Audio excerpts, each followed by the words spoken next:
మద్రాసులోని సత్య స్టూడియోలో ఎన్టీఆర్ నటిస్తున్న ఏకవీర చిత్రం షూటింగ్ జరుగుతోంది. అది ఎంజీఆర్ సొంత స్టూడియో, నగరానికి కొంచెం దూరంగా ఉంటుంది.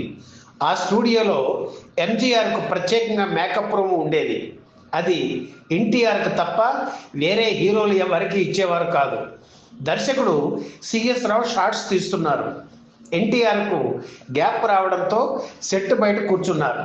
నటుడు జగ్గారావు ఆ రోజుల్లో ఎన్టీఆర్కు కుడి భుజంలా ఉండేవారు. అప్పుడు సాయంత్రం 4 అవుతోంది. ఎన్టీఆర్ ఉన్నట్లుండి, జగ్గారావు భాయ్ ఇప్పుడు స్వీట్లు తిందాం అన్నారు.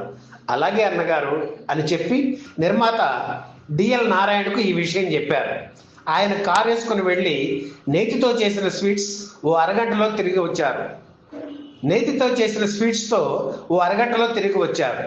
మేకప్ రూమ్లో స్వీట్స్ పెట్టించారు జగ్గారావు. ఎన్టీఆర్ అవలేలగా 14 స్వీట్లు తినేశారు. జగ్గారావు అతి కష్టం మీద 8 తినగలిగారు. కానీ కాసేపటికి కడుపులో తిప్పడంతో బయటకు వెళ్ళి వాంతి చేసుకున్నారు. అన్ని స్వీట్లు తిన్నా ఎన్టీఆర్కు ఏమీ కాలేదు.